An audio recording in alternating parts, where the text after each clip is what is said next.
मैं भाइयों और दोस्तों, जैसा कि हम सभी हजरात जानते हैं, आज 15 अगस्त है और आज ही के 15 अगस्त की तारीख को हमारा ये देश, हमारा ये मुल्क आजाद हुआ था। 15 अगस्त 1947 में हमारा ये मुल्क, हमारा ये देश आजाद हुआ और 15 अगस्त 2022 75 साल हो गए देश आजाद। मेरे भाई और दोस्तों, नबी पाक सल्लल्लाहु अलैहि वसल्लम जब मक्का से हिजरत करके मदीना जा रहे थे तो उन्होंने मक्के की तरफ देखते हुए कहा कि अगर मुझे मेरी कौम ना निकालती तो मैं मक्का छोड़कर कभी नहीं जाता। बड़ा अफसोस के साथ और रद्द के साथ उन्होंने ये बात कही। ये बात साबित होती है कि हम जिस मुल्क में रहें, जिस देश में रहें, उसके साथ हमेशा वफादारी के साथ और उसके कानून को, उसके नियमों को मानने के साथ उस मुल्क में रहें।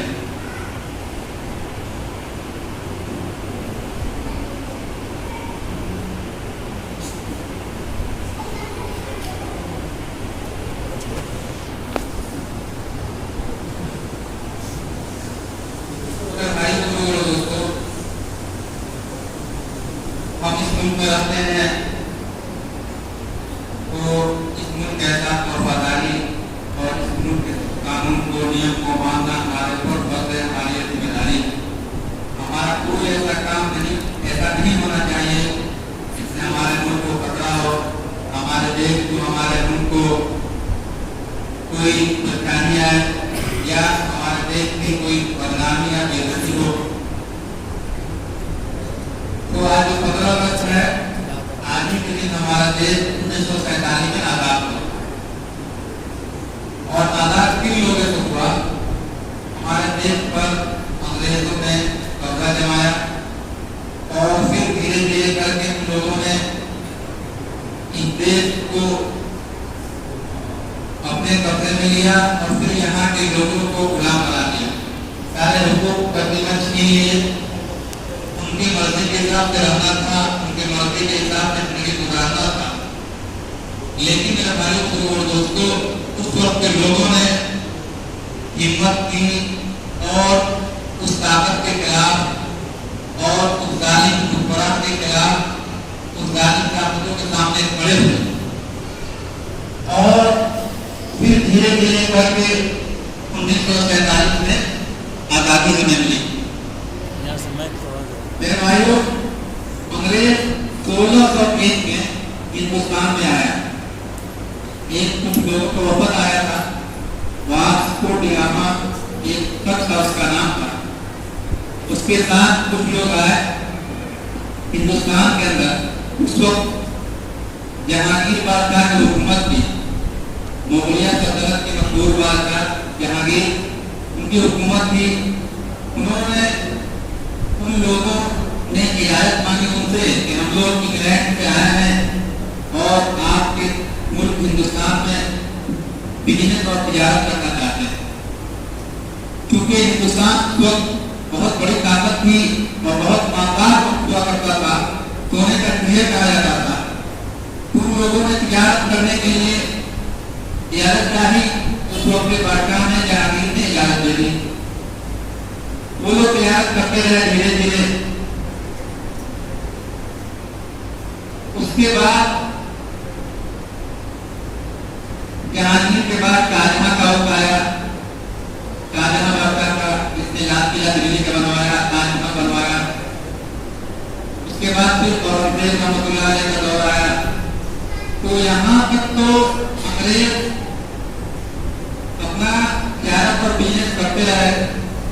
लेकिन औरंगजेब रहमतुल्लाह अलैह के बाद जो मुगलिया सल्तनत थी वो बहुत कमजोर हो गई, आपस में फूट पड़ने लगा, वो लोग ऐश मस्ती करने लगे। तो उन लोगों ने, अंग्रेजों ने, ईस्ट इंडिया कंपनी ने इसका फायदा उठाकर कई इलाकों में कब्जा कर लिया और वहां के लोगों को गुलाम बना लिया, उनके सारे इख्तियारात को छीन लिए। तो इन बातों को देखते हुए सबसे पहले दिल्ली के मशहूर आलिम दीन मुहद्दिस कबीर शाह अब्दुल अजीज रहमतुल्लाह अलैह ने फतवा दिया कि अंग्रेजों से जिहाद करना फर्ज हो गया। अंग्रेजों से जिहाद करना फर्ज हो गया है, उनसे जिहाद किया जाए और जिहाद करके उनको यहाँ से हटाया गया और निकाला गया और अपने देश को फिर अपने कब्जे में लिया जाए। और वो लोग अंग्रेज जो थे कई सूबों के इलाकों में कब्जा कर चुके थे और धीरे धीरे कब्जा करते करते उन्होंने पूरे हिंदुस्तान पर कब्जा कर लिया। लेकिन जो कितना अब्दुल अजीज रहमतुल्लाह अलैह ने फतवा दिया था कि अंग्रेज के खिलाफ जिहाद का, तो हिंदू मुसलमान सिख ईसाई कितने टाइप के लोग थे, सब लोगों ने ये ठान लिया कि अंग्रेजों को यहाँ से निकाल कर दम लेना।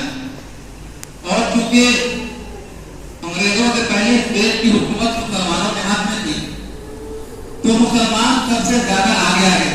जाहिर सी बात है, जब किसी से कोई सामान छीन लिया जाता है तो आदमी पूरी कोशिश करता है कि हमसे सामान छीना गया है, हमारे पास वापस आ जाए। तो उस वक्त सबसे पहले किसने लड़ाई की शुरुआत की अंग्रेजों के खिलाफ, वो दो लोगों का नाम आता।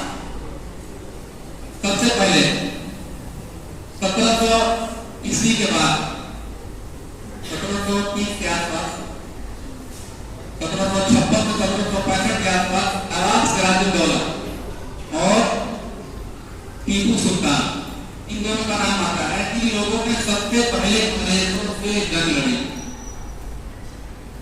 लेकिन सिराजुद्दौला जो अंग्रेजों के खिलाफ आए तो बंगाल के नवाब थे, लेकिन कुछ लोगों की गद्दारी की वजह से, क्योंकि अपने फौज से कुछ लोगों ने गद्दारी कर दी, गद्दारी करने की वजह से वो हार गए और अंग्रेजों ने कब्जा कर लिया। जब वो हारे तो क्योंकि उस वक्त बंगाल का बड़ा हिस्सा होता था, उसमें बिहार, उड़ीसा और बंगाल सब मिलाकर बंगाल कहा जाता था। तो बिहार, उड़ीसा, बंगाल सब पर अंग्रेजों ने कब्जा कर लिया। इसी तरीके से के बाद टीपू सुल्तान मैदान में आया। टीपू सुल्तान बहुत बड़े आदमी थे, उनका पूरा नाम था मोहम्मद फतह अली टीपू। वो अंग्रेजों के खिलाफ मैदान में आए, दो लड़ाइयां लड़ी उन्होंने, जिसमें अंग्रेजों से उनकी जीत हुई, अंग्रेज हार गए। लेकिन उसके बाद अंग्रेजों ने ठान ली कि हमारे यहाँ में बहुत बड़ा घोड़ा है, इसको कैसे किसी तरीके से खत्म किया जाए। उसी वजह से सिराजुद्दौला के फौज के लोगों को अंग्रेजों ने खरीद लिया, ऐसे ही टीपू सुल्तान के फौज के लोगों को अंग्रेजों ने खरीद लिया। और जब अंग्रेजों से आखिरी बार मुकाबला हुआ तो टीपू सुल्तान की कट हुई और मैसूर के इलाका और जो पूरा इलाका था उस पर अंग्रेजों का कब्जा हो गया। लेकिन भाई अंग्रेज जब लड़ रहे थे तो अंग्रेज यहाँ पर जब थे, ईस्ट इंडिया कंपनी के नाम से इंग्लैंड के लोग थे, उस वक्त एक और कौम पुर्तगाल के लोग भी यहाँ अपने देश के अंदर, पुर्तगाल के लोग भी तिजारत और बिजनेस करने आए थे और फ्रांस के लोग भी यहाँ तिजारत और बिजनेस करने आए। इन लोगों ने टीपू सुल्तान से कहा कि आप हमारे साथ आ जाइए, इनको कब्जा कर लेने दीजिए और फिर हम बात में आकर इनसे बदला लेंगे। अभी आपको जान तो खतरा है, अभी आपकी फौज भाग रही है। लेकिन टीपू सुल्तान ने कहा नहीं, हम भागने वाले नहीं। एक तारीखी जुमला उन्होंने कहा था उसको, एक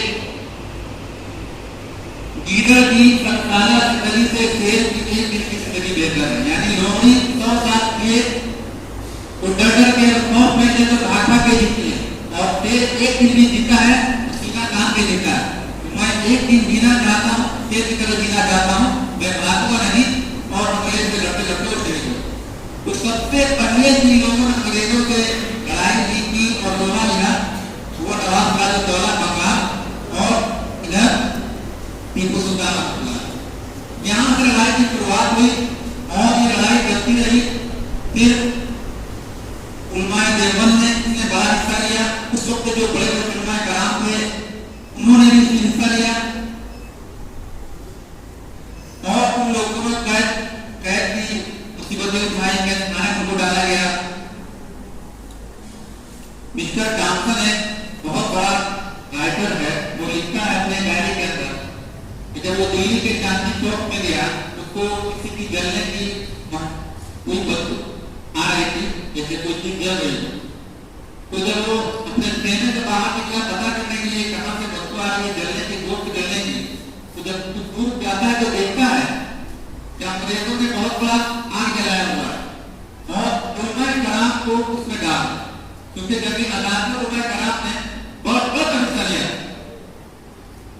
और 40 उलमा को लाया जा रहा है और ये कहा जा रहा है आप इतना मत दीजिए कि हम गंगे आजादी की लड़ाई में शरीक नहीं है, आपको छोड़ दिया जाएगा।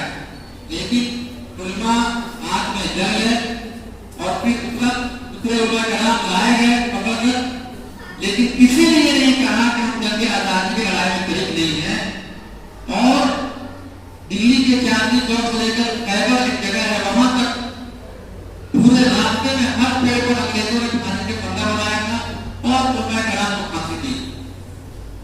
तकरीबन जंगे आजादी में जो जिनका नाम रजिस्टर्ड है नाम आता है 80,000 से ज्यादा उलमा कराम को फांसी दी गई। आम मुसलमानों को तो छोड़ दीजिए, क्योंकि उलमा कराम आगे आगे आते थे, वो तकरीर करते थे, मुसलमानों को अंग्रेजों के खिलाफ बुलाते थे और अंग्रेजों की लड़ाई के लिए कहते थे। तो अंग्रेजों ने सोचा कि उलमा कराम को खत्म कर दो, मुसलमान को बुद्धि दब जाएगी। तो उलमा कराम को वो सजा दी गई। फिर इसके बाद उसको पकड़कर तोप के मुंह पर बांधकर कोपा बुला दिया गया। तो मेरे भाइयों दोस्तों, ये उलमा कराम की कुर्बानियां जो है जंगे आजादी में बहुत अहम है। हमने क्या किया कि जंगे आजादी में जो आखिरी में आने वाले लोग हैं उनको याद रखा, लेकिन ये लड़ाई 150 साल से चली आ रही थी, उनमें पहले लोगों को भुला दिया। बाद में आने वाले लोग महात्मा गांधी जी, जवाहरलाल नेहरू, अम्बेडकर, जितने लोग बाद में आने वाले हम नाम जानते हैं, लेकिन सिर्फ इन्हीं की वजह से आजादी नहीं मिली। आजादी की लड़ाई तो तकरीबन 150 साल से चली आ रही, तो ये लोग 150 साल पहले थे आखिरी लड़ाई।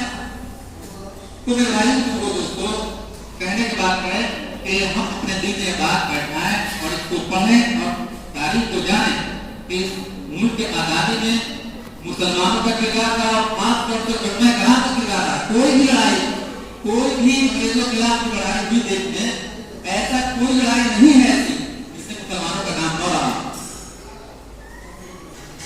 जलियांवाला बाग पंजाब का एक मशहूर वाकया है। एक बाग था वहां पे बागीचा है, उसमें अंग्रेजों के खिलाफ कोई बात चल रही थी, तो जलसा हो रहा था। अंग्रेजों ने हुक्म दिया और जलियांवाला बाग का गेट बंद करके पूरे लोगों को गोलियों से खून दिया गया। जितने लोग उसमें मरे थे, शहीद हुए थे, उसमें तकरीबन 72 लोग मुसलमान। कितने लोग? 72 लोग मुसलमान।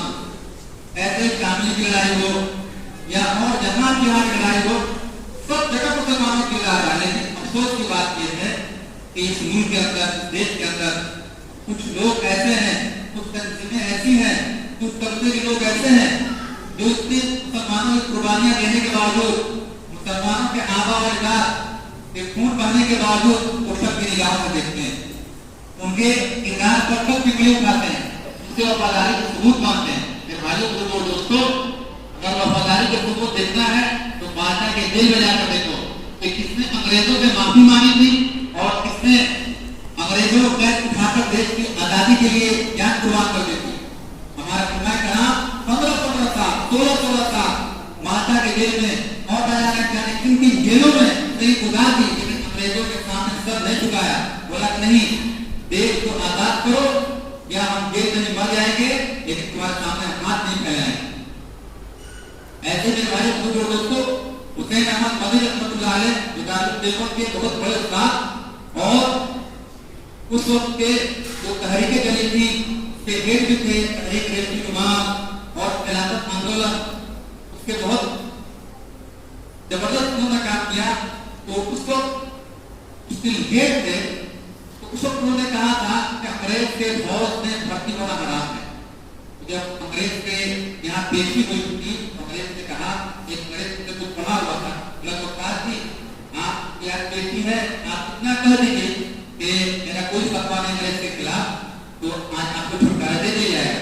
बोला कह रहे मैंने जो फतवा दिया था वो छोड़ दो, आज भी मेरा फतवा अंग्रेज के फौज में भर्ती होना हराम। ऐसे उलमा कराम थे जो खुद हेड में और अपने साथ कई कई हजार उलमा को लेकर काम करते हैं।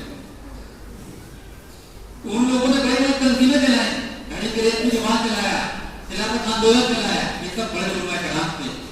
और कई कई साल तक 16-16 साल तक 17-17 साल तक काला पानी अंडमान निकोबार को कहा जाता है, वहां पे देश जो है उन्होंने काटा, काटने के बाद में आए यहाँ पर और तकरीबन 80,000 से ज्यादा उलमा कराम शहीद हुए, जो रजिस्टर्ड है किताबों का नाम टिका लिखा हुआ।